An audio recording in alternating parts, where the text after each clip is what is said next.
Yep, it seems like we get another company joining the race to create a perfect trilogy Optimus Prime at the MPM scale. With the joy of this Optimus Prime, so far we have had 4 incredible MPM rated Optimus Prime figures for the Bayverse trilogy design. One figures have already been released, which is the blackapple Thunder Optimus Prime, while the next one is being developed, which is the magnificentmecha MM02 Optimus Prime, which have version A and B. And the last one is the unique toy CT-10 Optimus Prime, which is also being developed at the moment. Let's see how good this new Optimus Prime is in comparison to all of these incredible Optimus Prime figures.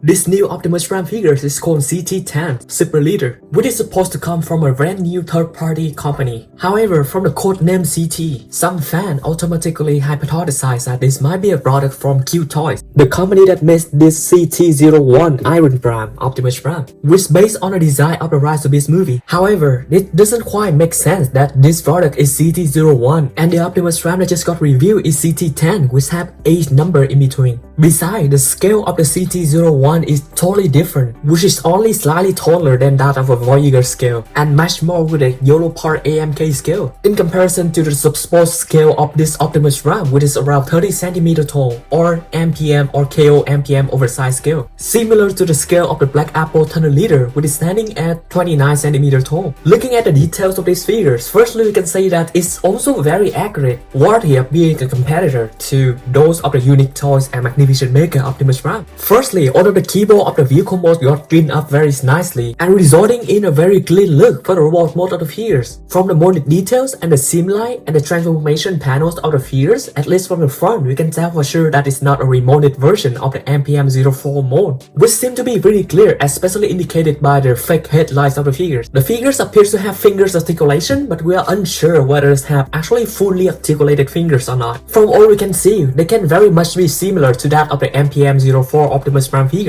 which have articulated index fingers and thumbs, while all of the other 3 fingers will be articulated together. We can only hope that the finger articulation are actually comparable to that of the Thunder Leader Optimus Prime and the upcoming UT or MM Optimus Prime. The legs and feet of the figures appear to be weaker than the upper part, considering how they appear to be slightly slim in comparison to the CGI model, but still a little bit better than the Uniquetoy version regarding this legs area. Although it's definitely not perfect, but the figures looks pretty good and on point in comparison to the CGI model. Despite not being very bulky, the legs still fare fairly nicely to some of the CGI model. And as we look at the backpack of the figures, we have to give credit where it is due. It has such a clean backside. They successfully captured the slim proportion for the back of the figures. The backside look way cleaner than that of the Thunder Leader. Unfortunately, the wheels of the figures don't appear to be transformable at all, which will be a clear weakness of these figures in comparison to the transformable back wheels of the magnificentmecha Optimus Prime and the Uniquetoys Optimus Prime. In terms of the robot mode proportion, we definitely can see how they improved this new Optimus Prime in comparison to that of the Thunder Leader blackapple Optimus Prime. The legs of the figures are not as beefy as the one of the MM Optimus Prime, but the top proportion definitely seem to be fairly balanced in comparison to the bubbly body of the MM Optimus Prime. Meanwhile, the legs of the figures are beefier than those of the Uniquetoys Optimus Prime, and the upper body proportion are not as wide as the Uniquetoy Optimus Prime either. But in terms of overall body proportion and molded detail, it seems like the MM and the Uniquetoy version is still better than this Optimus Prime. I especially really enjoy the in-person comparison between this Optimus Prime and the Thunder Leader Optimus Prime, which clearly help us confirm the scale of the figures. And here's how this CT-10 standing next to the MC003F, the KO version of the threezero DLX Optimus Prime. And here we have the comparison between the best 4 back sides of the MPM rated Optimus Prime figure. All 3 of the new Optimus Prime figures definitely did clean up the backside extremely nicely in comparison to that of the blackapple Optimus Prime. It's so awesome that for the same CGI model we have so many different designs, even when we simply look at the legs of the figures.